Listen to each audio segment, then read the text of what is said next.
So welcome, Gerhard, and thank you for responding so kindly to this request to participate in this research project that aims to show the days and works of significant pioneers in the field of prenatal sciences.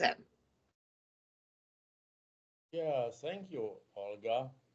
It's great to be with you again and to chat today about prenatal bonding BA and my personal background.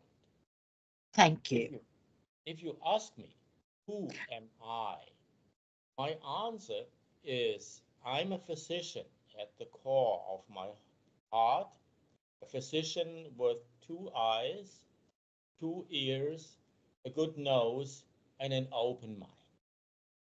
This is my description of a psychosomatic physician. This may Excellent. be as important as difference to many of my colleagues and the expectations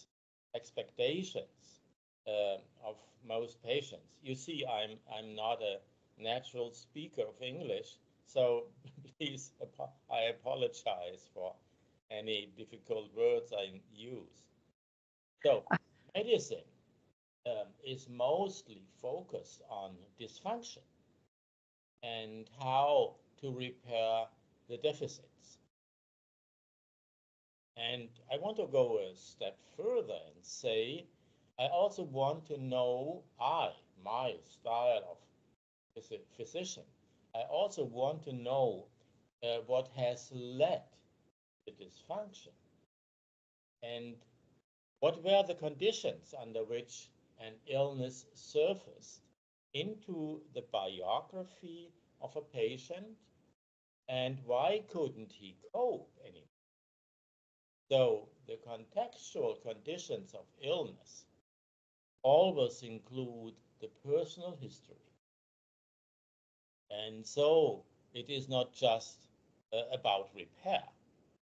It's at the same time about the why of a dysfunction, which broadens the view and helps to see the conditions and the person in front of us. You won't be surprised to hear that I'm a psychoanalyst as well. Psychoanalyst is a great instrument of research and helps a lot to understand and deal with a person's history. But Gerhard, how did this all start? I mean, let's go back to the time when you were conceived, gestated, and born. When was that and where? Well, yeah. So I come back to this question uh, immediately um, after having said some other things. um, so my curiosity about life in general um, is always going beyond limited perspectives of classical natural science-based medicine, which often seems to be one-eyed, one-eared, one-handed, and a simply incomplete discipline, sometimes failing in action. To be honest, psychosomatic medicine is much more complex as a perspective and takes quite a lot more of time to understand illness. That's a great help. From this position, medicine is usually much more complete and much more successful than on average. In my early days in medicine, I was glad and content to work and learn at the most prestigious institute of psychosomatic medicine at the University of Heidelberg. But more or less by chance, I came across to a specialized clinical unit where schizophrenic patients were treated not primarily by medication, but by psychoanalysis. In this clinical unit, they follow principles of Gaetano Benedetti, you may know, an Italian famous psychiatrist. And he said, see them as a person, not as a patient. And that reached a point in me where immense curiosity arose in me to better understand this severe mental illness. It was combined with the hope to find ways to cure it and not only cool it down with medication. Gathering new knowledge and understanding about this disease gave a new turn in my life, and I ended up where I never wanted to end, as a classical shrink. Mm. But nowadays, I'm greatly thankful for this turn in my life. It was personally immensely rewarding to me. There, I came across with all modern trends of psychotherapy, such as systemic and family therapy, which are fantastic support in the understanding and in the healing of schizophrenia. It created another anchor point for decisive later turning in my life to say, life is full of surprises and challenges, and both has a great way to learn from reality. Yeah. My curiosity is the tool that gave me so many insights and perspectives. Mm. Now I will follow your question you just gave me. Yes. So where were you conceived, gestated, and born? Was it Heidelberg, another place in Germany, not in Germany? Well, how far should we go back?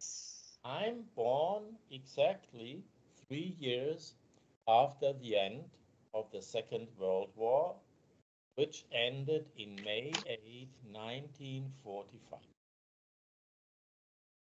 But birthday is not the real start. Mm.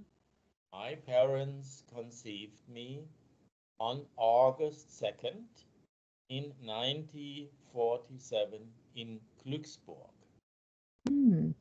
a nice little village on the Baltic Sea in northern Germany. Mm. I found pictures of a handsome, loving couple being on vacation. What a beautiful scenery to be conceived! Yes, And indeed. everybody should be happy. Yes, great. Back then, Gerhard, in 1947 or 1945, end of the Second World War, and the years that followed it until you were born and started your life with everybody else on this planet. What was the cultural context at that time? Yeah, you are already pointing to the fact that this picture I gave you until now is incomplete. Through prenatal bonding, BA especially, I learned we need to include more of the history of the grandparents, and possibly the great grandparents as well. Yes. Now, for a more complete understanding what happened at that time, let's look back some years before August 2nd, 1947. Yes. This brings to my mind there was a terrible experience on the European continent, still known as the Second World War. In the 20s of the last century, my paternal grandfather and his family had been a wealthy bourgeois owning a bakery in the center of Mannheim. Mannheim is close to Heidelberg, which was one of the major bakeries at that time. Nowadays, we would say it was a baking factory. Beside the regular bakery activities, they had supplied Mercedes-Benz factory in Mannheim with bread and rolls and things for the lunch break of thousands of employees. My father had been the second only male child and was destined to take over in a few years. However, when in 1939 the Second World War began, he was called to the arms and fought for Hitler's army in Russia for 4 years. However, September 5 in 1943 became a remarkable date. On that night, the British and the American Air Forces bombed Mannheim down completely. During this hell of bombing, 98% of all buildings in Mannheim had been destroyed in one night. And that one night changed the fate of my family completely. They had lost everything and became overnight poor citizens. Mm. Fortunately, not one of the family had been killed. And at the end of the war, my father returned from Russia and was quite fortunate not to have any war injuries. My mother's history is a little bit different. She was born in 1928 and was about an age of 5 years when Hitler took over Germany in 1933.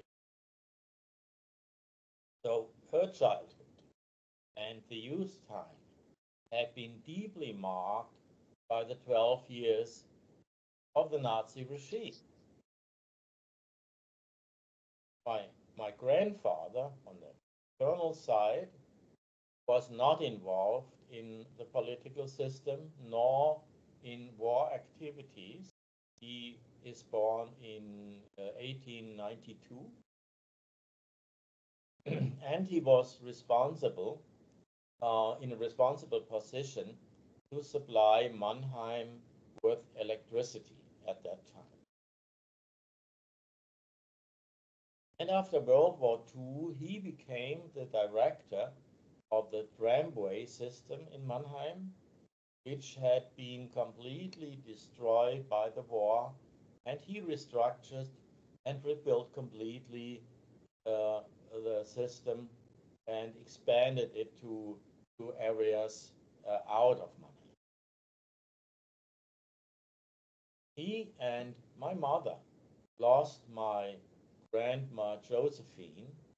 She is born in 1896 by a kidney failure immediately before the end of World War II.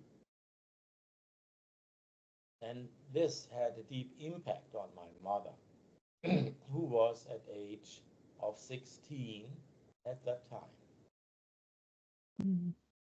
As I was conceived 2 years after World War II, sorry, you may imagine how the horrible experiences of my parents had marked the landscape into which I had been born in that time. For me, as a young child, it was as it was. Anyone who had survived this horrible time was glad and relieved to have survived. So surviving was the topic of those years. And being in a poor situation was accepted with great gratitude, as survival was the most dominant issue at that time. In Yeah. those days, people wanted to overcome, forget the horror that had befallen Europe and especially Germany. Survival allowed a restart and a new chapter in history. And you won't believe it was only 20 years later that I realized that nor my father nor my mother had been talking about the Second World War and all its consequences. I suppose my mother must have been happy to find in those days a partner and who was not physically injured by war as many others. But what I see today, he was probably deeply marked by his experiences as a soldier for 4 years in Ukraine fighting against Russia. We have the pictures right away as it happens now. Maybe she may have had fantasy choosing a young medical doctor as she worked as a receptionist. My mother worked as a receptionist in a doctor's office. Ah. Apparently, these fantasies remained in her mind when she was confronted with arguments she had with my father for many reasons during all of their marriage. However, the ideal medical doctor as a husband may have remained in her fantasy. Um, I had never suspected that my professional career would have been influenced by the fantasies of it. But when it comes to unconscious motivations, you never know for sure. And I prefer to describe my professional career more or less as a collection of accidents because I was not driven by any fixed idea in my decisions uh, about my career. How interesting. How interesting to see the connections. Yeah, Go on, please. Go on. yeah. During my own military service in 1967, I still had no clear idea about my future education. When by a sudden, I don't know where it came from, when I received an offer of the University of Heidelberg to study medicine and to leave my military service earlier. My Mm. preference was to leave the military. Anyhow, just was open what would come in the next steps. The fact that this happened in my beloved birth town, Heidelberg, just was an exciting addition on this gift.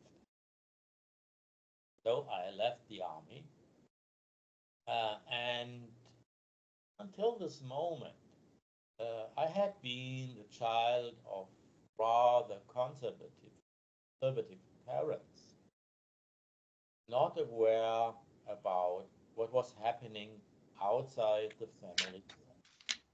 Mhm. This was in the year 1907, Mm. when the student revolt, you may remember, began to cook up in Paris. It didn't take long for the students' protest to spread over to Germany, and especially Heidelberg, where I recently had started my medical studies. The student protests awakened something in me that I never would have expected.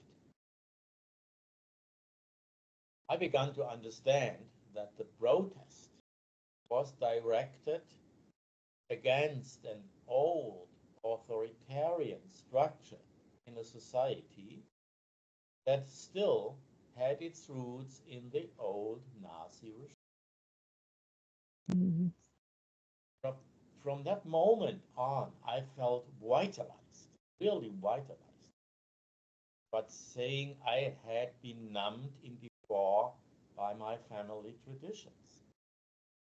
I had been vitalized by these ideas, the student protest, and my perspective onto the world changed forever. In what ways? The students themselves were surprised, me too, how the old structures in society collapsed unexpectedly under the pressure of the massive protests, which not had happened for 40 years maybe. And the lesson I learned from that on was not to follow the mainstream of thoughts um, that um, wanted to make us believe things that are not true. From that moment on, the plain good boy of a conservative family changed his direction and Mm. became a critical mind, Mm. always eager to find the reality behind the polished surface. So, discovering hidden reality became a mindful passion and a part of my personality. Mm. I never fell back behind this line, and my curiosity became fuel of my life, and it's Mm. still today. Gerhard, because you seem to have this this trait, curiosity, a curious mind. Was it observed in any of your grandparents, maternal or paternal, or your parents, or other siblings, if you have other siblings in the family? Or is it something you developed uh, in you? Hmm. Yeah, that's a good question. Um, so I'm the only one. I have no siblings. I have my father and my mother, but I have a special figure in the family, which was the grandfather on the maternal side. He was a quiet, um, he was a quiet person. He Mm. wasn't a big talker, but I always felt when I sat on his lap, it's like a deep relax. Really? Mm. Um, he was someone who started, you'll see, in maybe 19, what, let's see, maybe in 1910 as a bricklayer. Ah. He was a bricklayer, but he wasn't content with it. He uh, got an education um, as um, or what is the name? A civil engineer. So he's in that days, you can't imagine. He managed, beside being a bricklayer, to get educated as a civil engineer. And he became the civil engineer, and he still was not content. And he began studies as an electric engineer as well. And so he did something that we do nowadays often, that we start with any um, profession and then go on and study and fill up with all our interests. And I suppose, as my mother was a quiet person, my father also, and my grandfather on the paternal side, he was a broken man. He really lost everything and was a poor bakery um, worker. After World War II, he had his own bakery, small bakery, but never expanded to that size that his family had owned before. And so I did not get much impulses from him, but from my grandfather on the maternal side, who lived in the same home that we Mm, right. So it runs in the family in a way. And I can't help thinking that bricklayers use a bond to build the strong walls. And it's interesting that you also bond not walls and buildings, but relationships and humans together. So that's very interesting. Yeah, that's a very good idea. I'm on bonding of souls Yes. and very early. Right. And one can see this quite relaxing energy atmosphere when one is around you, in a way, like now with this interview. You send out this quiet, relaxing atmosphere. Mhm. So far, we have the survival element and change, almost very fast changes, and um, the fantasy of the mother for the medical profession that became perhaps a reality, and perhaps it was not just a fantasy but something deeper, but it came out as a marriage for your mother and a son respecting and serving this field, and quite relaxing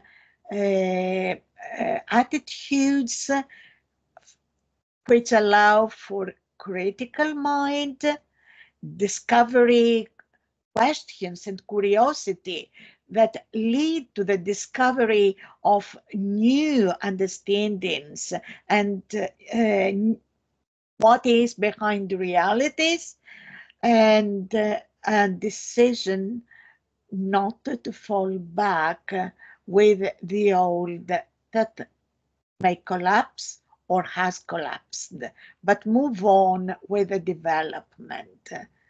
Is that so, or something needs to be added? Please keep in mind that at that days where I'm reporting from, pre and perinatal science was unknown, not one word. And I tell you one story that happened very early. Um, I might have been 27 or 28 years old, and it was a real stunning provocation to myself about 50 years ago. Um, I was told, I heard about the biography of a patient under hypnosis. Klaus Bick, he was a hypnotherapist who ran a hypnosis clinic nearby. He gave a lecture and he mentioned the report of a patient, this patient, who told him that he knew how and why he was conceived. The story was on that day that his father had been put down by his boss for something ridiculous. Coming home, he began to argue with his wife and intended to put her down for silly reasons as well. Fortunately, this ended in a loving scenery, but the patient was conceived. Lustig, by himself, was surprised by this report and began immediately to recapitulate on this story 28 years ago. He had a phone call with the parents, patients. The patients were separated in a room, so he could not contact them. And he told them the story he just had heard. Parents themselves were totally surprised as they began to recapitulate the story 20 years ago. Indeed, memories came up to support the story. However, they had never thought about it, neither told to the patient, and even for me at that days, it was a bit too much at the time. And it took me another 10 years before I was able to accept this story. I meanwhile got married and we were expecting our first child. And you may know, in those days, obstetrics created a new model of giving birth. It was called programmed birth. Obstetricians intended to slow down or even block delivery impulses in pregnant women on Friday, 4 o'clock, to guarantee the full capacity of medical support by the whole staff and to save the weekends for themselves. On Monday, 8 o'clock, they used to resume delivery by an oxytocin infusion. How easily, you easily may imagine how angry I was about this idea, and that I and my wife tried to escape such a horrible procedure. We found nearby a midwife in a freestanding clinic for natural, low birth intervention and natural giving birth, and we found a gynecologist, a colleague, who agreed with us in these strategies, which were proposed by Lamas and Lebollier, quite revolutionary ideas at that time. But these ideas made sense to me and to the situation of giving birth. Everything with the birth of my daughter in this freestanding unit was going smooth and slow, and we just needed to be. There seemed to be enough time to get some rolls in the bakery nearby for the afternoon. But when I came back, my mind became frozen. When I realized that the OB had meanwhile started an oxytocin infusion for my wife, I really became angry and confronted him with the rules we both had agreed in before. No intervention unless there was an existential need. And he simply replied, "Dear colleague, things are going quite slow right now, and I want to be at the soccer match of my hometown team in 1 hour." I could have beaten him down to earth at that moment, and I really felt anger. But finally, it was as it was, as we could not return to the state of innocence. My daughter was born quickly within 30 minutes, and my wife was injured quite badly. But she recovered from her childbirth injury within 2 weeks.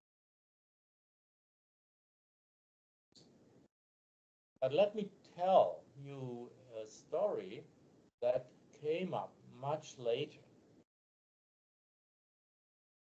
My daughter is now about 45 years old, and um, immediately before the beginning of any examination, she experienced a tremendous but strange amount of pressure and a hurry, which doesn't make sense to her, as out of the blue.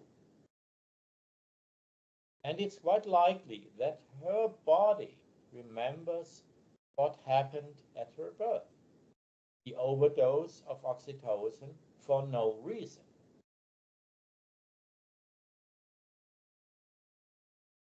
And to tell another experience I want to share about our young, when she was at about 2 weeks old. Mm. My wife had an appointment at her gynecologist. I still hate him, sorry, for the first postpartum examination.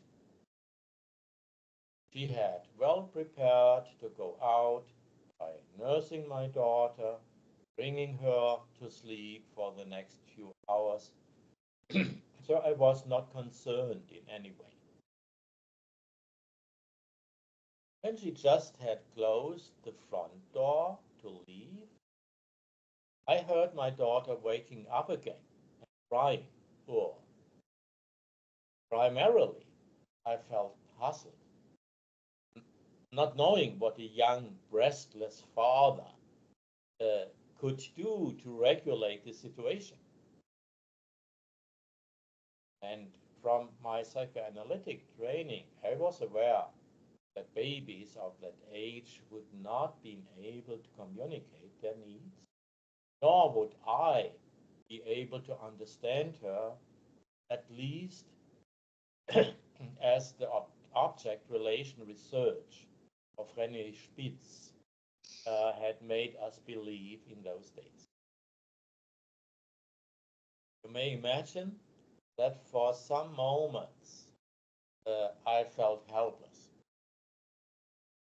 But then I began to listen to the baby's cry.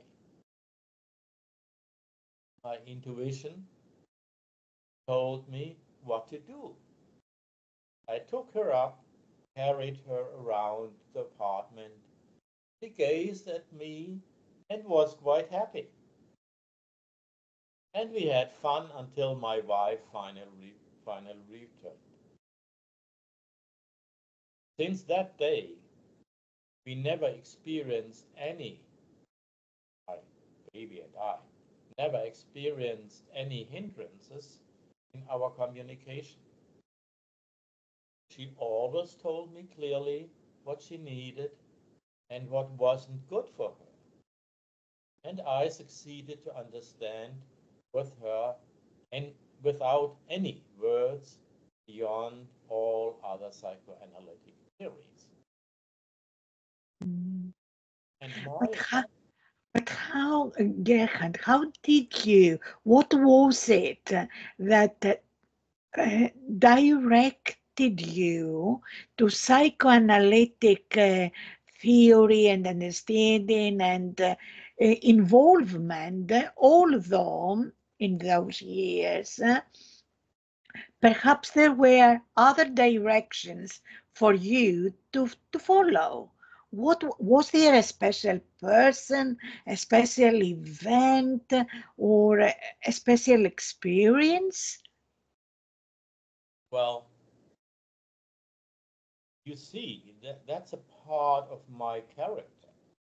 Hmm. So the curiosity and the um, the interest to look what is what comes together to create a situation, what is seeable, what do we see, and what is not seen or had been forgotten.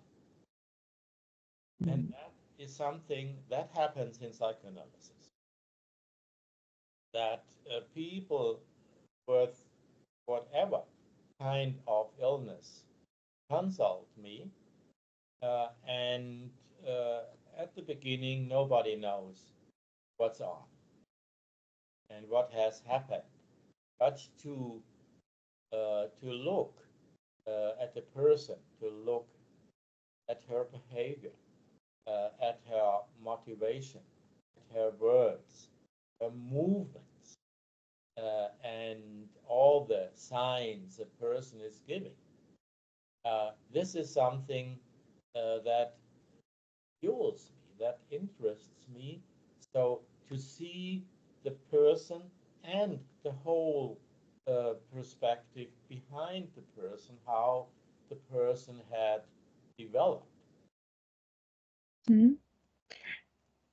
And Was there any society in Heidelberg at that time or a branch of a psychoanalytic society? And what was the training like in those years when you got it? I was trained regularly at the Heidelberg Psychoanalytic Society. And I had been working or my education, my special education was at the Heidelberg Psychosomatic Institute. Right. Um, and what happened next was that I had the opportunity to get educated in a psychiatric hospital where um, psychiatric patients were treated with psychoanalytic means and much less with medication, which was revolutionary at that time. Yeah. I realized this as a fundamental chance to understand much more about schizophrenia and its treatment than usual psychiatric models had to offer until that time.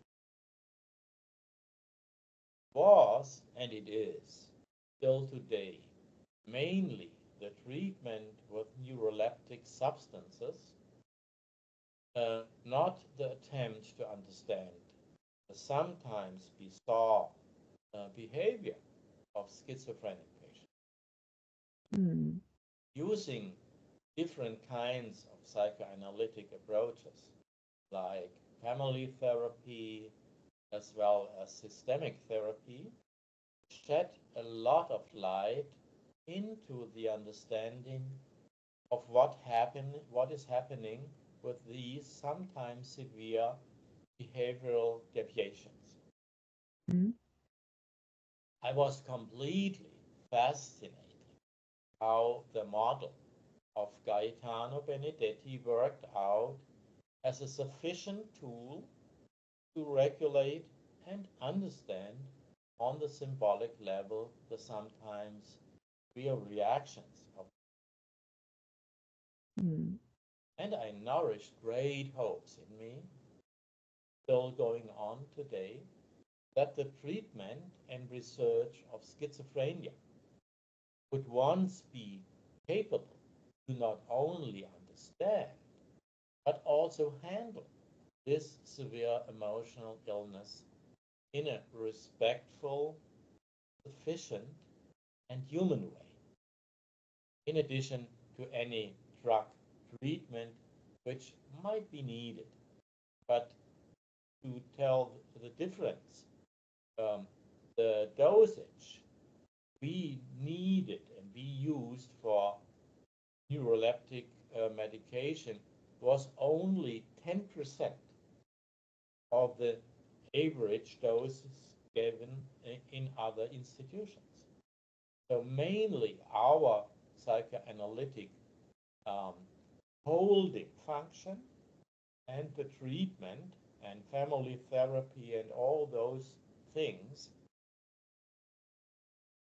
were enough to balance the situation with the patients and not to put them down with neuroleptics. Gerhard, in those years that you started or you were in the Department of Psychiatry in the hospital where you worked for, were you already acquainted with prenatal psychology or not yet? Not yet. Not yet. That was not yet. So my own therapeutic results with schizophrenic patients with means of psychoanalysis were encouraging, not completely encouraging, but well encouraging in comparison to the state of art drug handling. But I also understood that severe schizophrenic disorders could only be treated sufficiently under clinical conditions. These people seemed fragile to cope with an everyday life with work, family, and other obligations.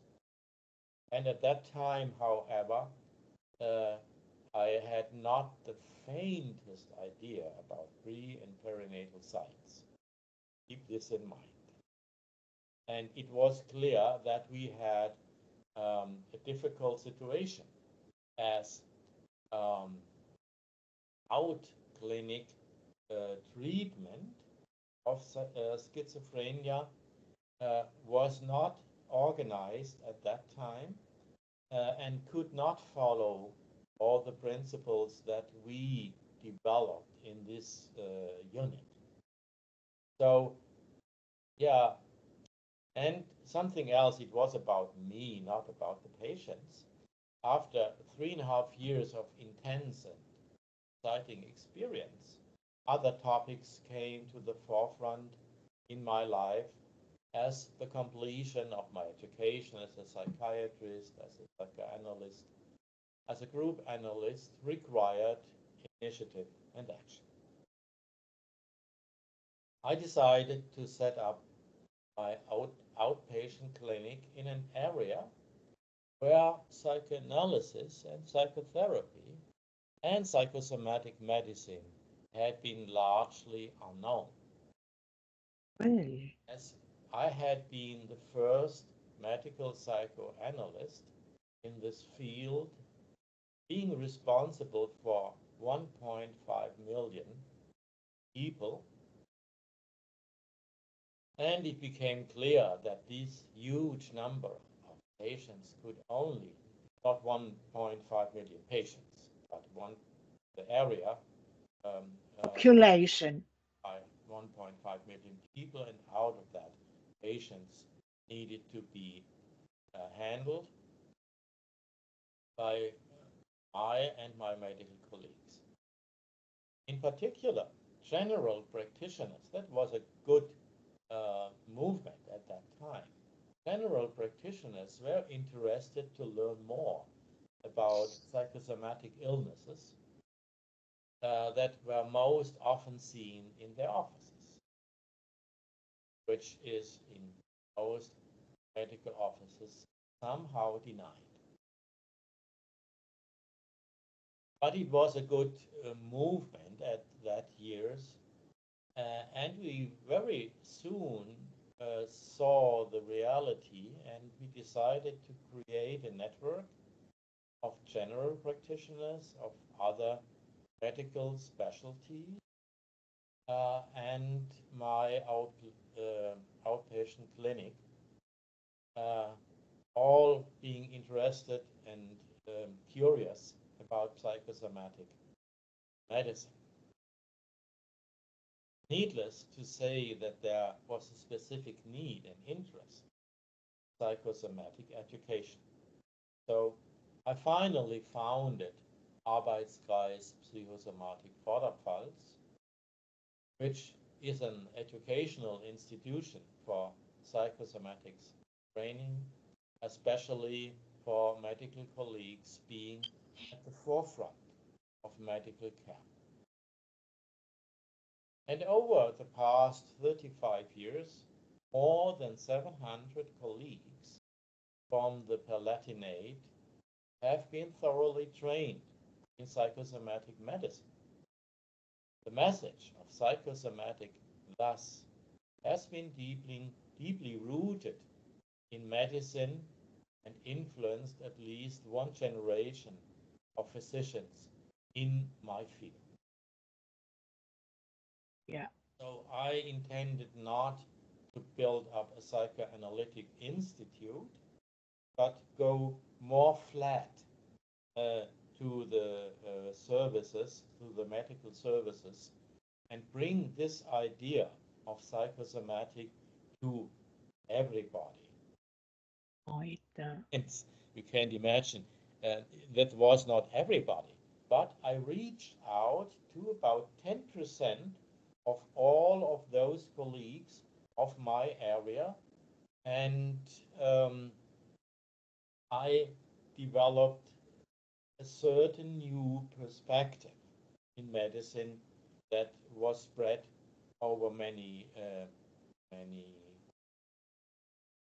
In those times, Gerhard, is there any story that you could share here with us about how these 10% of the population you inspired to get to psychosomatic medicine?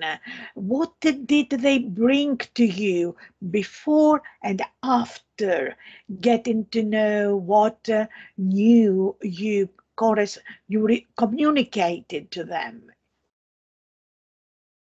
Well, it was about 10% of my medical colleagues, not of Yes, the or population. not of the population. All Uh, right, thank and you. so it created a certain culture um, on a, I would say, psychotherapeutic low level, Mm. but which was helpful um, to the patients as they did not get confronted to simple natural science-based um, um, medication and Right. So great. Please go on. What happened next? what I have not yet touched Yes. completely different field that had developed at nearly the same time.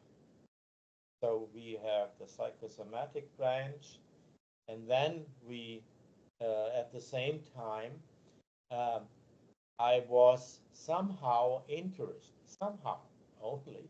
I was a psychiatrist, I was a psychoanalyst, and I had my identity. Yes. But who does not know Ludwigianus? Mm. Can't think of many. Pioneers in pre and perinatal psychology in Germany, Europe, and worldwide. He was first, foremost, my training analyst.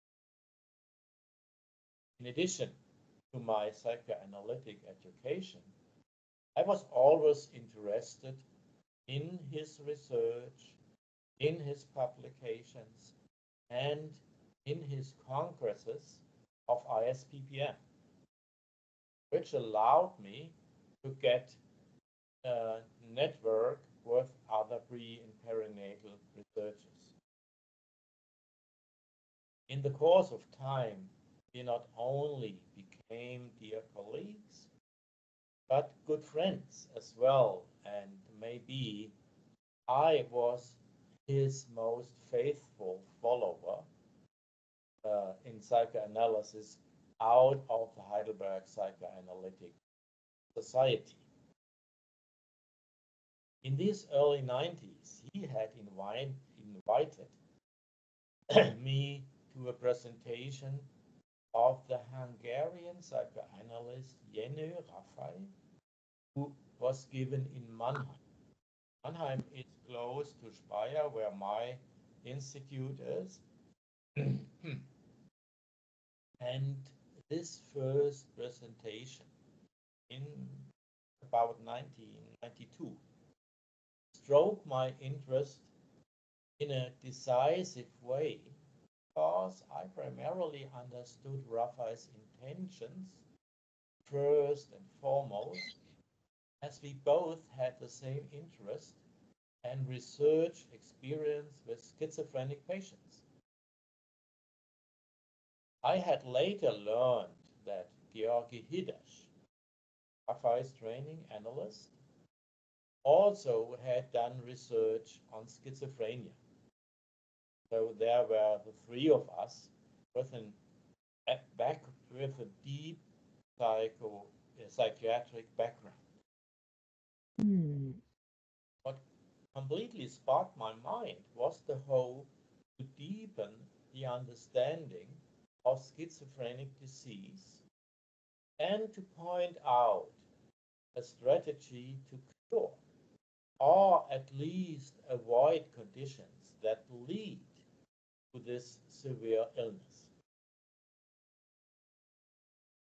And from the very first moment, I had understood his intention, which then sparked my hopes. I supported as best I could Raffai's research in the clinics of Mannheim. I sent all my pregnant patients to him to get prenatal bonding, which was in its development at that time. It is 1990s, end of the decade or beginning? He was at the beginning of this decade, and I needed a full decade before Raffai was willing and ready to open his treasure chest and began to teach his method since 2004. Here, Gerhard, could you give us some idea of who Rafai was, unfortunately, as he's not with us any longer. Yeah. Well, Raffai was a psychologist and was in psychoanalytic education in Budapest, Hungary. And Georgi Hidash was his training analyst. And Raffai did a long personal research on his own history. And uh, keep in mind, this must have been in the 80s. In the 80s, where the division of Western and Eastern system were very strict.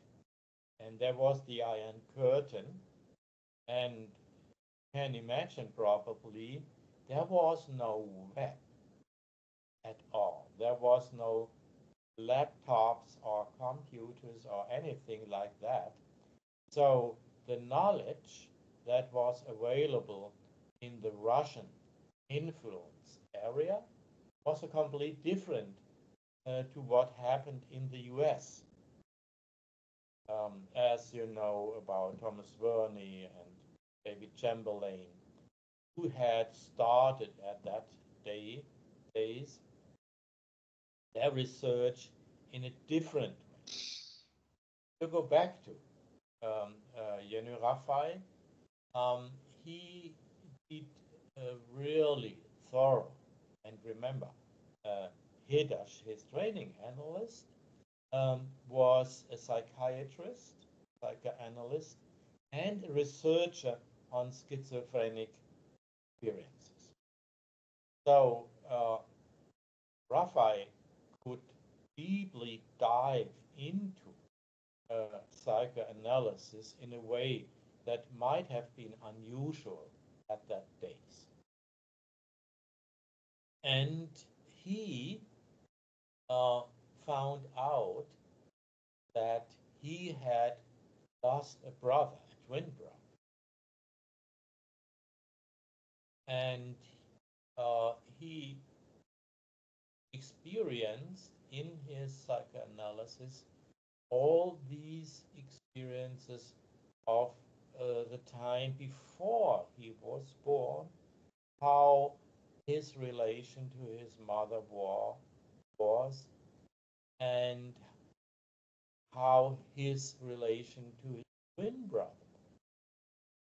And he deeply mourned about the loss of his twin brother, and by that process, he found out all the facts of pre and perinatal psychology by himself and with Georg Hidash, that someone else, Chamberlain, Raphael, Emerson, not Raphael, yeah, Chamberlain, Burney, and Emerson, had found out somewhere else in America.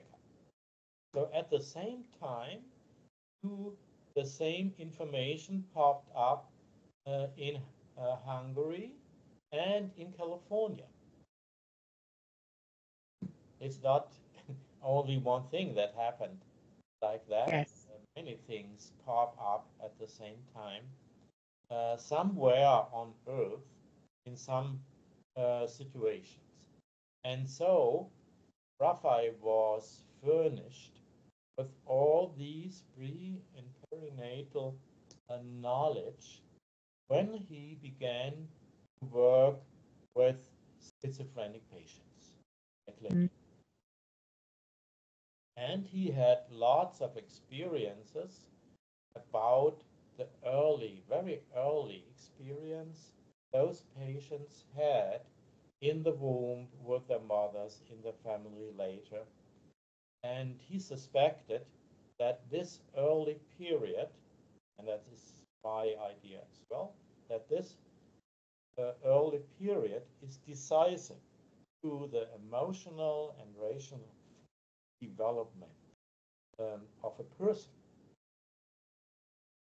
And what he wanted is to find any way to protect the baby in the womb against irritations that came out of the history. Think about my mother, as she must have suffered about the death of her mother 3 years ago. Yes. And what I can tell you out of later researches was that my mother was depressive inside, not outside. Outside, she was happy, but inside, she was, I felt her as a depressive woman, and I felt that the womb was somehow cold. I didn't want to touch the walls of the womb of my mother, as she was so depressive, but um, was not aware of Yeah. the fact how deeply she mourned about the sudden loss of her mother. Yeah. But this information I haven't got from psychoanalysis. This was something that I developed or that I saw later. Um, well, I will continue with the steps Please, I took then. please.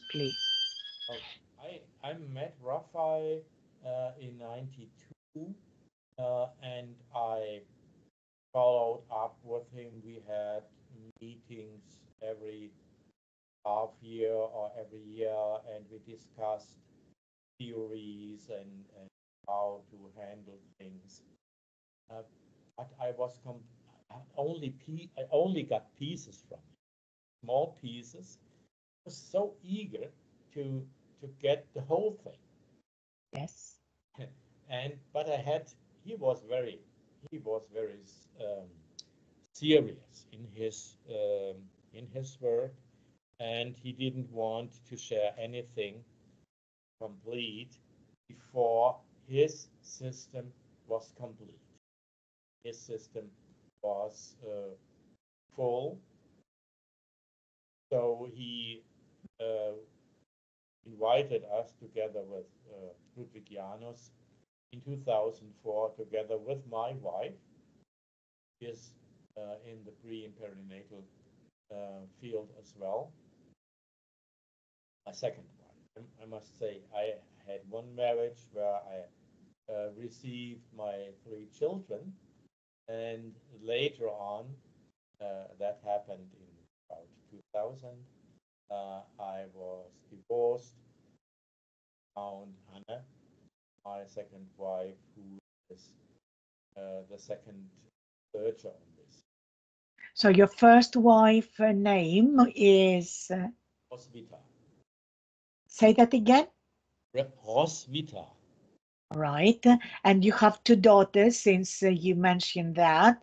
And one of them is 45 years old now, and the younger one is, Well, the eldest one is Eva, and I told the stories about Eva yes, uh, at her birth and the follow up, and we had she had a brother, we had a boy. Shortly after that, I tell you another really cute story.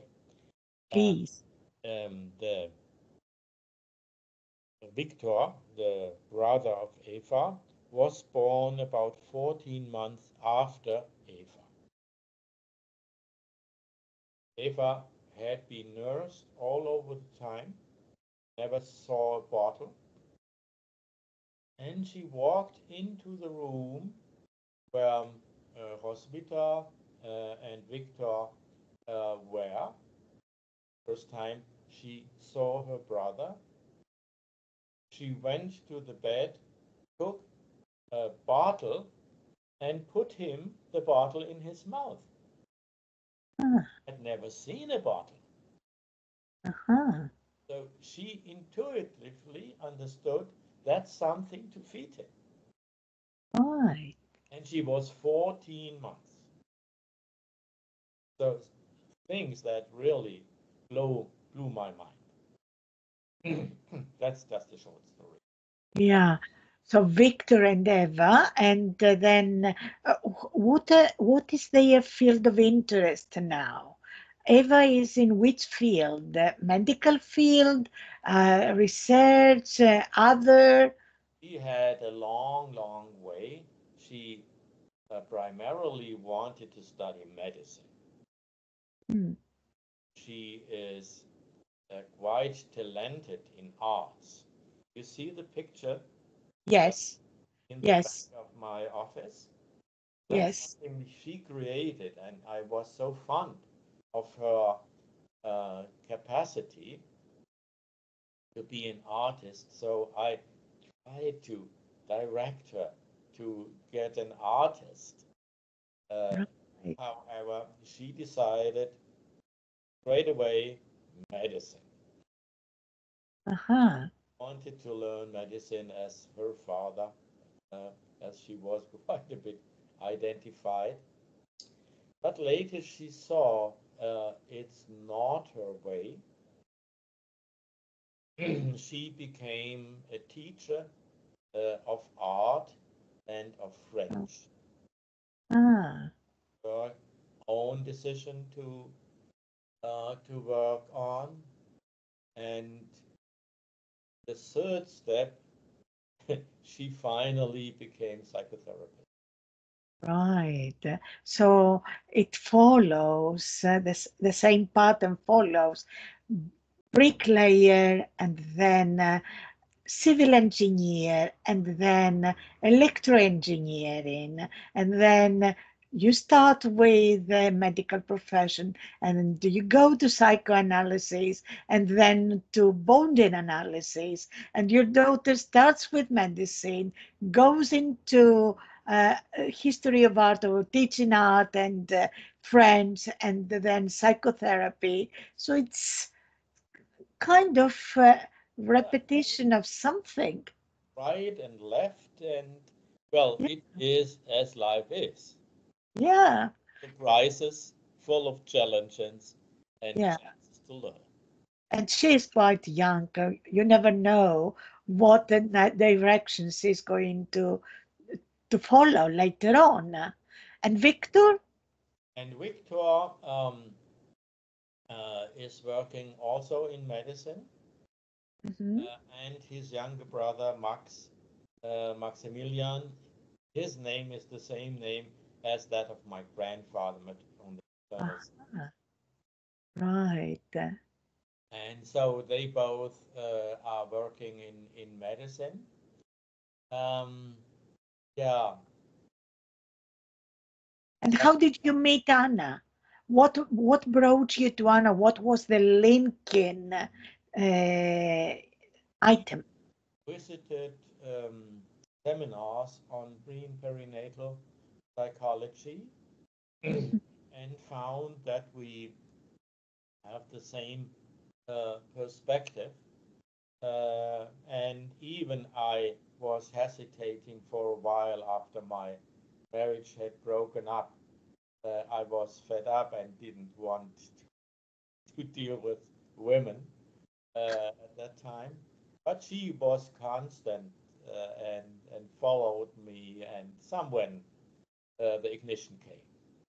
Right. So Anna is also involved, was already involved in prenatal psychology before you got married, and you work together now in a way. Yeah. Well, she is teacher of uh, of social workers. She had been. She is retired now. She had been teacher of social workers and was also, in a certain way, from the social uh, worker perspective, um, um, in contact with uh, psychotherapeutic theories, and she had experiences that also directed her to pre and perinatal ideas at that time. Um, so we had a certain level of the same interest Right. that brought us together. And I invited her to the first training we got from Raphael in 2004, and Raphael agreed to have her in the training, as she herself had a long history of psychoanalytic experience. So she was well prepared. Right. How many students were there in 2004 in this first completed training that Rafai offered? How many students were there? We had been at about 20 people, some more, some less, in this training over a period of about 2 years.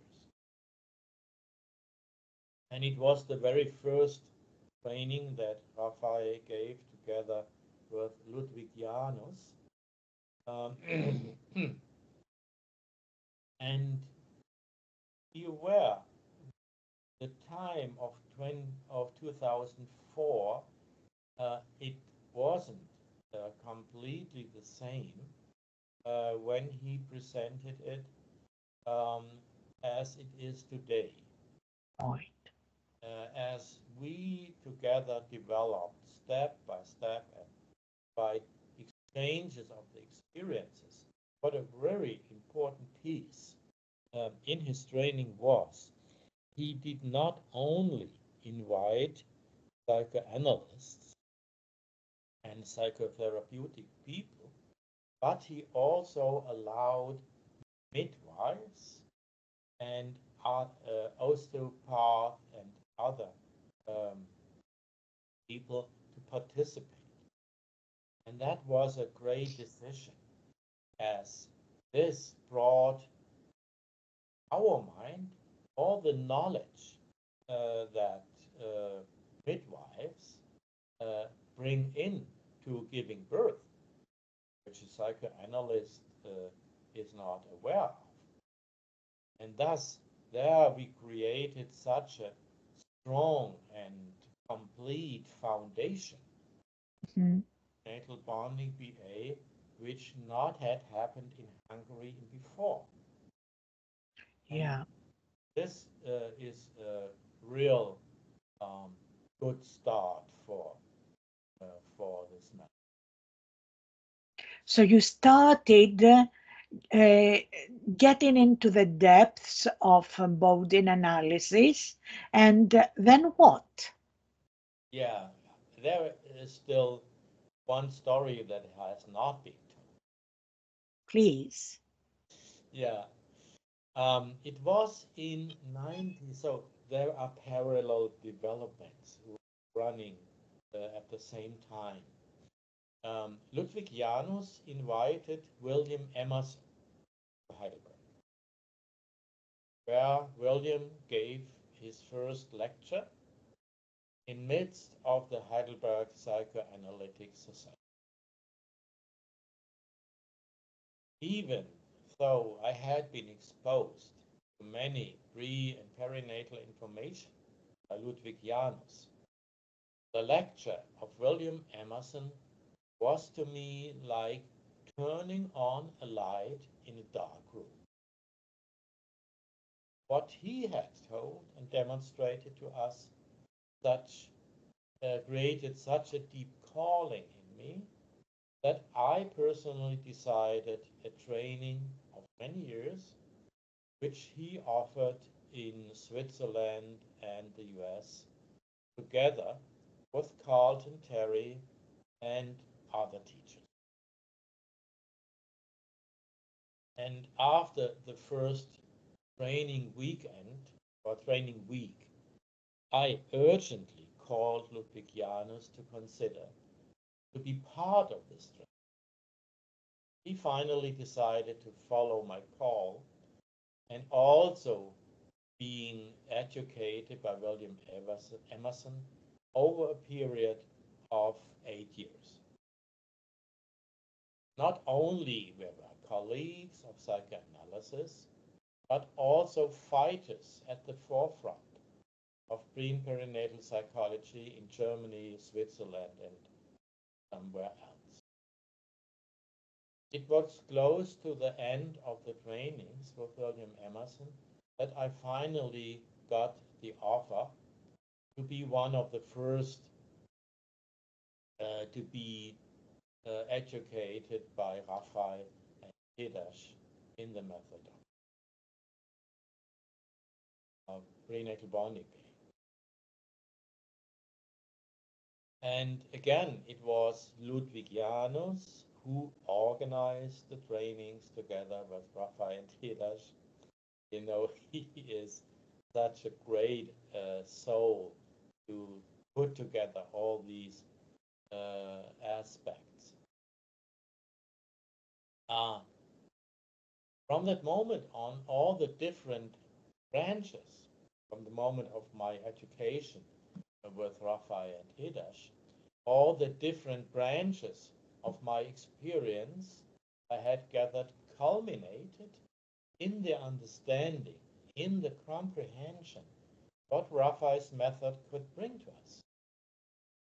Raphael's hope to prevent schizophrenic diseases found my personal support out of my own experiences treating schizophrenic patients. Intuitively, I had understood that the very early experience of babies in the womb open these crucial aspects to save and to a safe and connected relationship that can be induced with prenatal bonding. We have in hands an effective preventative tool to avoid emotional and rational illnesses from the very beginning. And what I can say now, 20 years after my experience with prenatal bonding BA, I never had a stronger hope, even a conviction, that there is a possibility to extinguish severe medical burden which mankind had been suffering for thousands of years, not finding method to ever heal it. I think also in the Greek history, schizophrenia was mentioned by the philosophers of that base. And the next and most unexpected turn in my life was an invitation to attend the 2009 Upper Conference in Asilomar from William Emerson, who was the president of APA at that time. He had heard of my passion, prenatal bonding BA, and was excited himself about the results I had described to him. I still felt like an unexperienced lecturer, at least at an international congress and especially in English.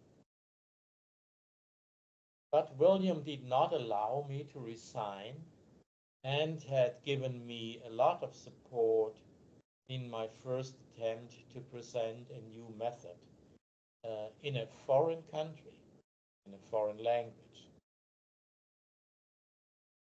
My first 2-hour presentation was well prepared, but accompanied by a lot of doubts. What was the title of your presentation of that historical quotation mark presentation? Do you remember? I don't remember the exact wording. It was about the method of prenatal bonding BA, which at that time still had the name bonding analysis. All right. Bonding analysis, that's important, is a topic that names a chemical process and is not adequate to Bindungsanalyse in German. So we named it prenatal bonding BA, which the BA says Bindungsanalyse by Raphael, to clarify that prenatal bonding BA is not the same as many methods of prenatal bonding, which are on the market and which have complete different access to the things that we do. Right. So it was to present, clarify aspects, and let people know what, or get to know what bonding analysis or your work and Raphael's work was. So that was the APA Congress organized by William Emerson at that time and your participation. So please go on. Yeah, what I did not expect at all was the completely overwhelming feedback I received on this conference. I got a spontaneous confirmation from David Chamberlain, whom I only knew from his publications. Thomas Verney came up, seemed a little bit more reserved at that time, but still curious. Yeah, beautiful minds, beautiful hearts. David, Thomas, William. Someone else came to my table and was more than curious and eager to talk to me. It was Michael Trout. Michael Oh, Trout Michael Trout. from Great. Germany, who asked me urgently to offer prenatal bonding teachings in the US. As a first feedback, only a 2-hour presentation of a new method, which was not my foundation, was definitely breathtaking and again a new turn in my life. And it became a provocation to my personal plans, as I was not at all prepared for such a project. However, you may already know that provocations are within my personal scope and seem to be something unavoidable. Well, after carefully consulting with Jenny Raphael, I thought about creating at least a model how Raphael's and Hida's teachings could be translated into a program that could be implemented overseas and under very different conditions. About 2 decades of teaching psychosomatics to physicians gave me the hope to take on such a challenge in a foreign language. It was to become something like my masterpiece. To this day, I'm deeply grateful for all the support I received from Michael Trout to make this project a reality and a success. In 2011, we then started the first international curriculum for prenatal bonding BA, including Michael Trout himself. Mm. So Michael Trout was one of your students right from the beginning. Mhm. Great. Yeah, that's nearly the whole story. that Well, what followed then after our first training cohort that went until 2013 was that Yeni Rafai became ill and finally died. Uh, Hidash had died already in 2012, and Rafi died in 2015, I remember. And so we decided to uh, re uh, to re-import our system we taught in the US. So we began to give lessons about prenatal bonding BA in Germany. So I reinvented the American curriculum and brought it to Germany. And so we gave lots of trainings here in Germany before, the development was that other people also, step by step, gave trainings in prenatal bonding BA in Germany.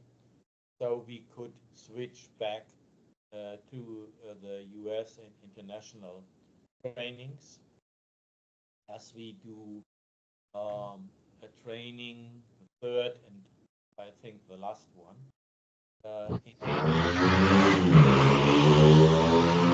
How long? How long is a complete training? The training conditions have changed over time. So the first training was about 2 years, and nowadays we need about 18 months to the training, especially one personal experience, as we see that uh, people who want to apply prenatal bonding BA should have themselves an experience which allows them to feel and to guide the pregnant women to that place where they can contact baby. And this is some kind of self experience of early times of the person that they learn with us before they start doing prenatal bonding to pregnant women. So they have the same sensitivity, the same level of experience as mothers can have in applying prenatal bonding behavior. And Gerhard, since you were inspired by William Emerson's training, and at the same time you were inspired by Raphael's training, and you finally made your decision to develop bonding analysis by Raphael. What was that which helped you make your decision, not William Emerson's direction or, proposal or baby therapy, but Raphael's this, not that, but this? Yeah, it wasn't um,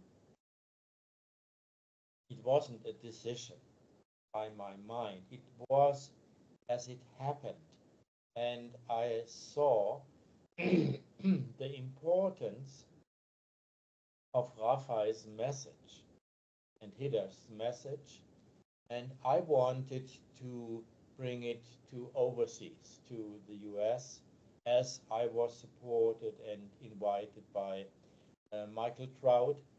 As Raphael stayed in Europe, he wasn't um, fine with English.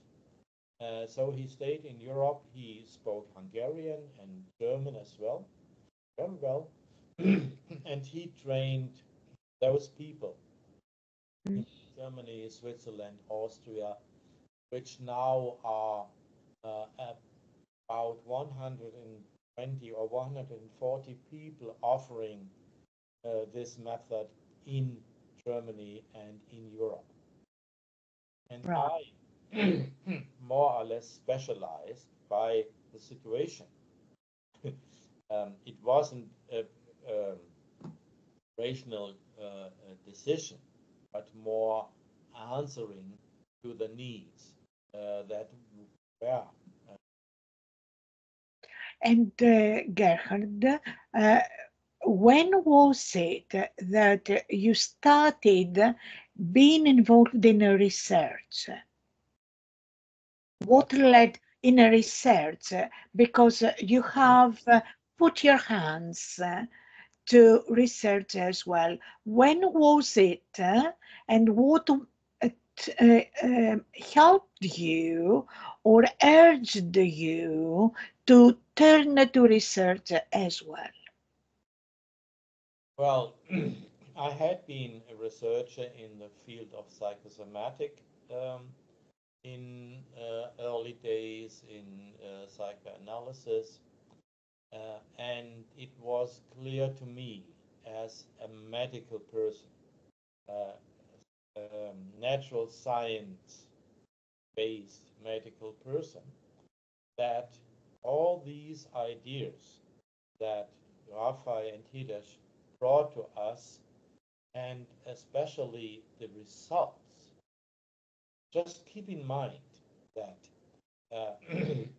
after prenatal bonding BA, we don't see postpartum depression. We don't see. So maybe in a range of 0.5% of 1%, sometimes 2%, but not a 15 or 17 or 19% postpartum depression that are the reality worldwide. And only this fact would not have been believed by any medical um, person if not research would have been done. That's why I and my wife Anna decided more than 10 years ago to collect material. We changed the system in so far as we invited all of the pregnant women after prenatal bonding BA facilitation, invited them 4 weeks and 6 months after giving birth to research on their experience and what had happened in giving birth and what happened afterwards. Have you thought of following up this research and see uh, the babies born to these families? What are their, what is the way they grow up and the traits they show? Yeah, that will be hopefully the next step we need to do. So All to right. see not only the effects after 4 weeks and after 6 months, so the primal period of the postpartum area, but also see the results, we can say now, 20 years later. And we will see, as for example, the topic of schizophrenia. You don't see schizophrenia very early. That pops up Yes. at the age of maybe 12, 14, 16 years, sometimes even later. So Yes. um, to see and to be sure about the development, we need a period of at least 20 years of the biography of a person to clearly say this, this person is on a solid track in their life, and other persons have challenges. Yes. And that is something that should happen in the next few years to prove that what is my hope, that severe, um, severe emotional and rational illness will not happen if there is an early bonding between mother and baby.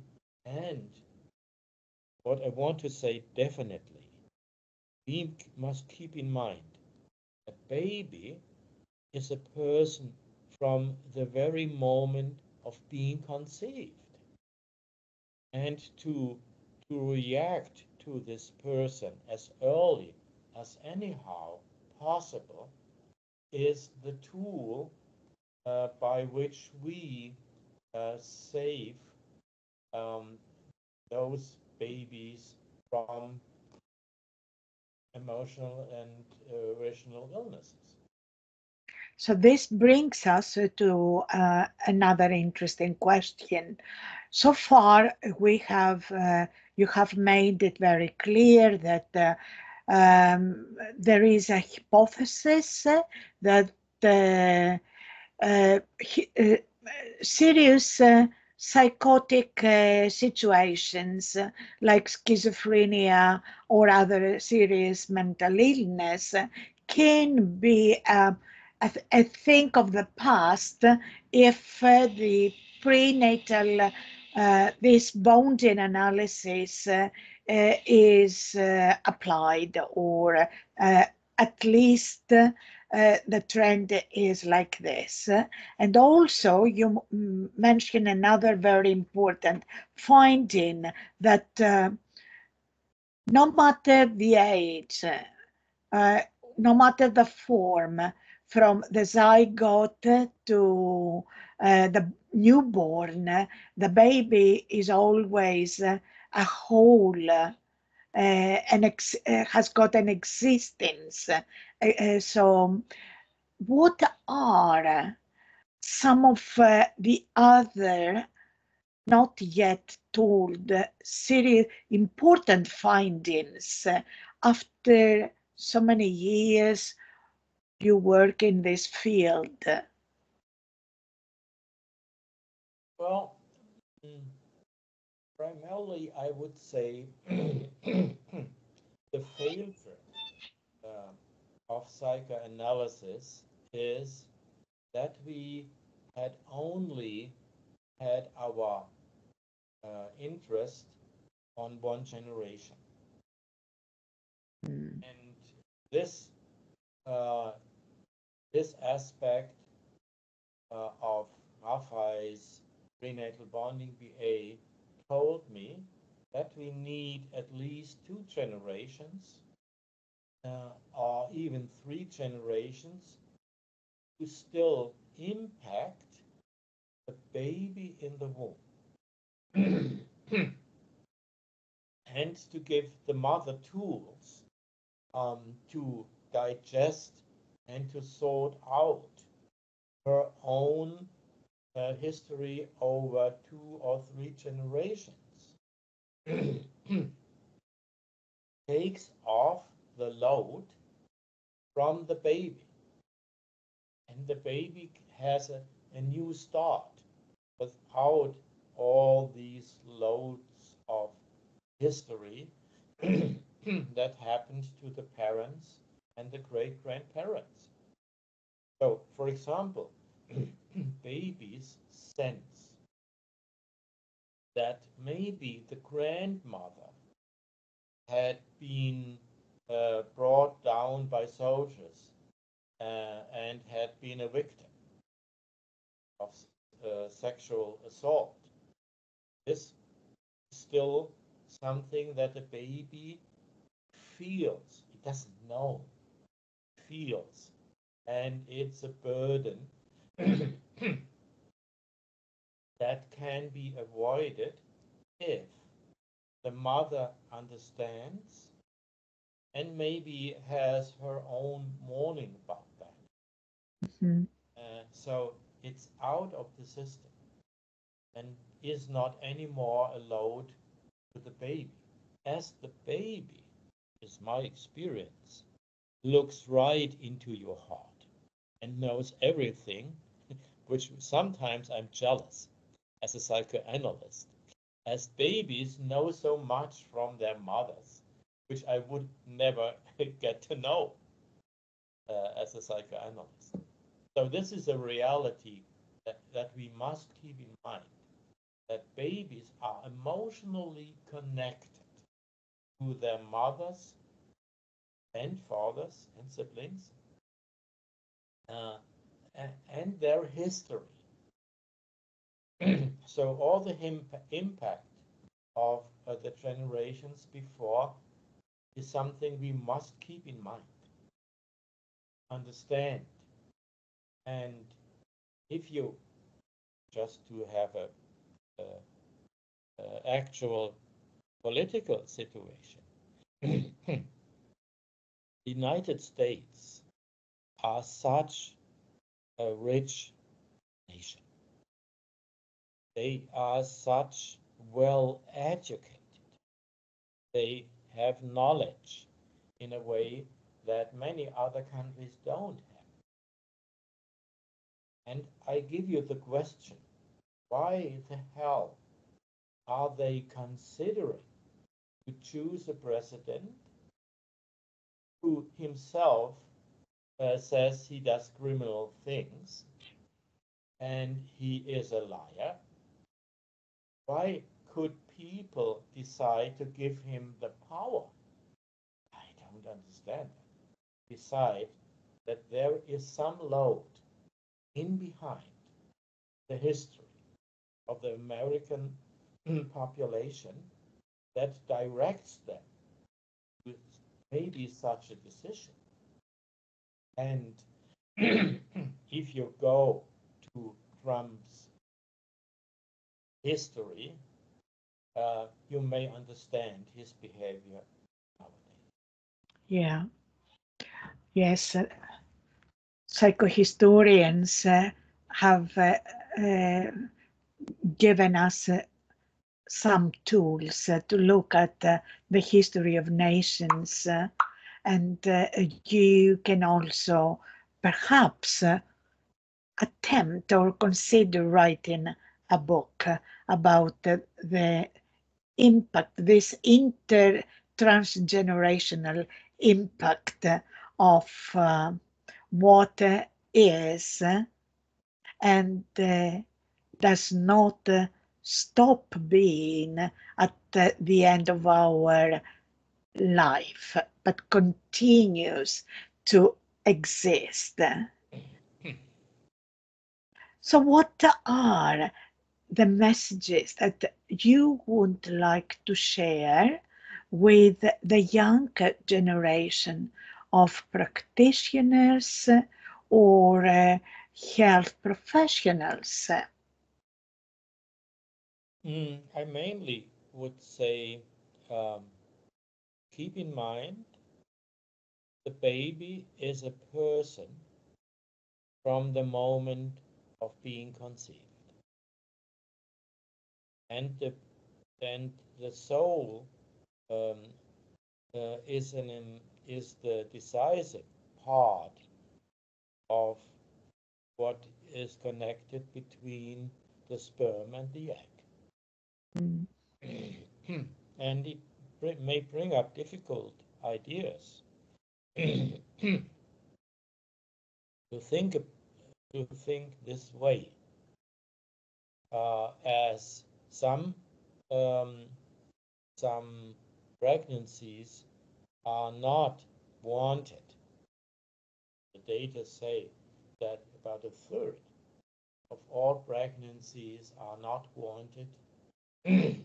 Maybe a half of that will be accepted later on in the course Yes. of the life of the mother. But there is another part, 15%, that remain as non accepted pregnancies. try to imagine what it means for a baby to be not wanted Yes. later life. Yeah. However, what we also realize by prenatal bonding BA, mothers that are open to talk to their babies may consult with them and receive a decision, as babies can be quite wise and they can leave by themselves if they want. So, an interruption of a pregnancy that is unwanted must not happen by medical intervention. Can be consulted with each other. The mother and baby can consult and finally decide what to do. And the risk of that might be that the baby says, no, I want to be. I want to be here on this earth. And mother should accept that. But I also have the experience as a psychoanalyst that a depressive woman told me after maybe 3 years of psychoanalysis that her mother wanted to abort her, but she did not. And after 3 years, this lady said, I think I had such a cruel experience in my life. It would have been better. My mother would have aborted me instead of being tortured by life all over the time. So it's a difficult decision, and I'm glad that we found at least some ways to regulate such an unsupported pregnancy. And Gerhard, what would your message be to mothers or fathers who sometimes say, speak to my womb, talk to my womb? How would you answer to them? Do they speak to their anatomy or to something else? Well, this process of prenatal bonding BA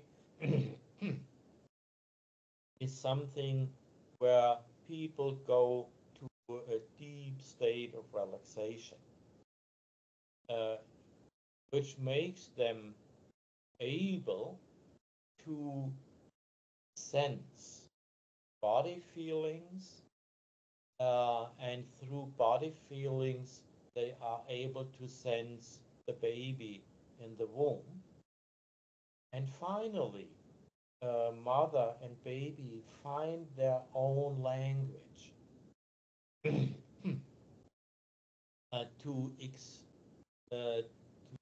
to exchange uh, what the baby is feeling and what the mother is feeling, and to communicate.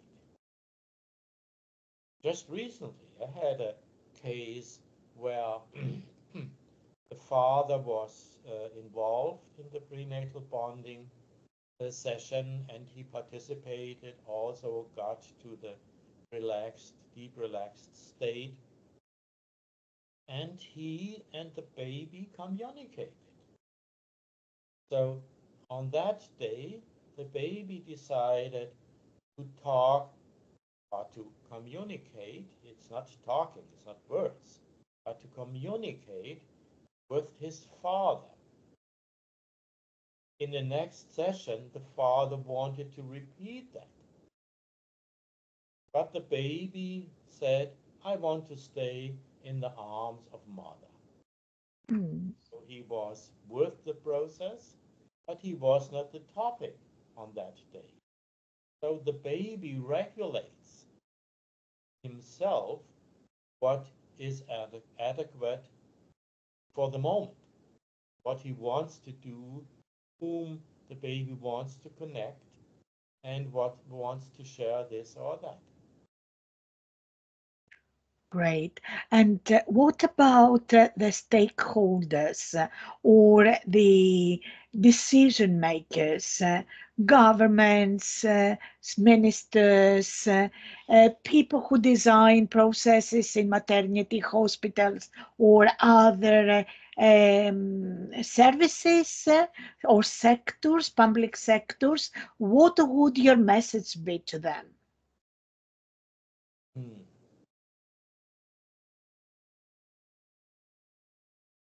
I don't think I have a message beside all of what I have said. So the sentence, see them as a person, not as a patient, or see them as person, not as a doctor or a psychologist or a bricklayer or whatever. See the person and then take your decisions. See the person. Beautiful. What would life be like if you were not born in 1948? I mean, what is, in other words, what is your main gift to this world?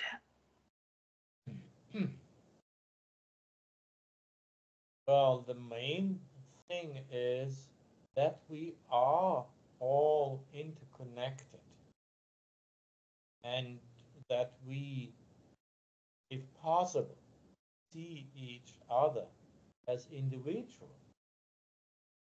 and not as enemies or not as strange or not as so to be aware and to be open to the reality of one life, one person, one personality. Is that what I would wish that people would do? I know that they had experience that do not allow this perspective. And you and I are in a very, very privileged situation to see all these things, not to be blinded by experiences that had been cruel and terrible, like war is. Wonderful. Is there anything that you would wish to see or experience in a different way uh, since 1947, conception time, to now? Well, I, I'm fully content with what my life experience was, and I'm so thankful that I never experienced war in my lifetime until now, as my mother, my father, my grandparents have experienced extremely. Yes, So this period in the history I lived in was just wonderful, and I hope that we find ways to stop bombing and to stop war uh, at the eastern part of Europe. But I know that these things are not rational. They are not rational as Hitler's Nazi regime. They happen in history, and yeah, I'm now 76, and I have not experienced such provocations as a book. Great. Is there anything I missed asking and which you would like to add to our conversation? No, I think we just are complete in our round for this long talk. It's about 2 hours already. I hope Yes. it's not too much. No, it is not too much. It was a joy meeting with you and listening and bringing to the people what you have just shared. Thank you so much, Gerhard. I thank you, Olga, for all your work and the organization you created.